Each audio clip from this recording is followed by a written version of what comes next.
Today, Germany appears as a prosperous, unified nation, an economic and political powerhouse in Europe and a cornerstone of the European Union. Berlin's streets bustle with life. Frankfurt's financial markets influence large parts of the continent's economy, and factories in Munich and Hamburg export technology and innovation worldwide. Citizens live under a stable democracy, enjoying wide freedoms and equal opportunities, so much so that many young people can hardly imagine this country was once split in two.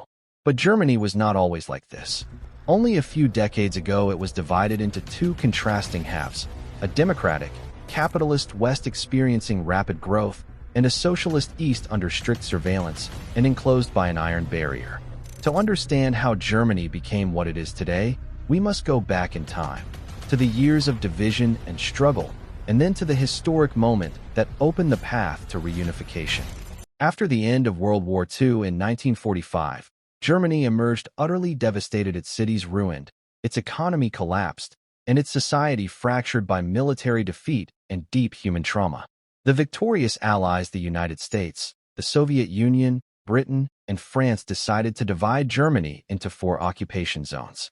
Those zones soon hardened into 2 contrasting political entities: West Germany, the Federal Republic of Germany, supported by the capitalist West, and East Germany, the German Democratic Republic, aligned with the Soviet-led communist bloc. By the late 1940s, the outlines of a sharp division were already clear. The West pursued reconstruction through the Marshall Plan, enabling rapid economic recovery and growth in West Germany. In contrast, East Germany followed a centrally planned economic model, becoming economically dependent on the Soviet Union and suffering production shortfalls and shortages of consumer goods. This economic and social gap quickly affected everyday life. Millions fled from east to west in search of freedom and prosperity. To stop this human exodus, East German authorities in 1961 erected the Berlin Wall, which became a global symbol of the East-West divide.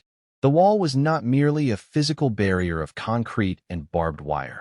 It was a psychological and political partition that split families, severed streets, and turned Berlin into a city cut in half. During the decades of the Cold War, the wall stood as a vivid image of the rivalry between the United States and the Soviet Union, and between capitalist and communist systems. Despite the repression and intense surveillance imposed by the East German regime, the desire for unity persisted as an enduring dream. Artists, intellectuals, and ordinary young people spoke in hushed tones about a day of freedom, while in the West the slogan of reunification remained present in political and media discourse, even though international conditions at the time did not permit its immediate realization. At the start of the 1980s, life in East Germany became increasingly difficult. The socialist system, which claimed to stand for justice and equality, could no longer meet the aspirations of its citizens, especially when compared daily with West Germany, which was experiencing remarkable economic growth and offering a far higher standard of living. Western television and radio reached most households in the East, allowing East Germans to see the stark contrast between the two systems and to feel they. During this period, peaceful opposition movements began to emerge, led by intellectuals and students, sometimes supported by churches that provided a space for dialogue and discussion. These groups were not yet strong enough to topple the regime, but they started shaping a new awareness among the people, pushing them to think seriously about change. At the same time, the Soviet Union itself was sinking deeper into economic crisis, weakening its ability to sustain the Eastern Bloc regimes. When Mikhail Gorbachev rose to power in 1985 and introduced the policies of perestroika, restructuring, and glasnost, openness, East Germans felt a breath of hope. Reforms in Moscow loosened the grip of communism over Eastern Europe and sent an indirect message that change was now possible. Peaceful demonstrations grew steadily, reaching their peak in the autumn of 1989, when tens of thousands gathered in Leipzig demanding freedom and reform. The world watched in astonishment. After decades of stagnation, the rigid system in East Berlin appeared to be crumbling before everyone's eyes. Leaders in West Germany, especially Chancellor Helmut Kohl, observed events with caution, realizing that a historic moment was approaching, but fearing that military intervention could turn the protests into tragedy. Meanwhile, within East Germany, State institutions were divided between those who wanted to suppress the demonstrations and those who believed it.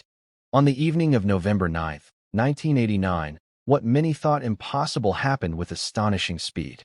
After weeks of mass protests and intense internal pressure, the East German government announced a relaxation of travel restrictions. The announcement was initially vague, but news spread quickly and thousands gathered at Berlin's crossing points. Border guards, receiving no clear orders, faced vast crowds shouting, "Open the gate." As midnight approached, the barrier effectively collapsed, and East Germans streamed toward the west amid scenes of joy, tears, and embraces. The fall of the Berlin Wall was a watershed moment, not only for Germans, but for the world. The wall, which had stood for more than 28 years as a symbol of division and hostility, suddenly became rubble that people climbed and chipped away at to keep as souvenirs. Televised live across the globe, the night showed how the path to national unity had opened. In the months that followed, events accelerated dramatically. Negotiations between East and West governments began with the backing of major powers: the United States, the Soviet Union, Britain, and France. Chancellor Helmut Kohl proposed a 10-point plan for gradual unification, but popular momentum outpaced slow diplomatic timetables. On October 3, 1990, Germany was officially reunified as the Eastern states joined the Federal Republic of Germany. Reunification was more than a political act. It marked a new chapter in European and global history. It paved the way for the collapse of other communist regimes in Eastern Europe and hastened the dissolution of the Soviet Union itself. For Germans, reunification symbolized the victory of popular will over repression and proved that the dream of freedom and unity can be achieved despite formidable obstacles. Thus, a wall that once divided people became a bridge to the future, and images of Germans celebrating atop the ruins remain among the most powerful moments in 20th century memory. Thus, from a wall that once divided a people to a bridge that united a nation, Germany's story stands as a symbol of popular will triumphing over constraint. It reminds us that freedom may be delayed, but it never dies. If you enjoyed this journey through history, don't forget to support us by subscribing to the channel and activating the bell so you never miss new content. The stories of the past always carry lessons for the present and the future.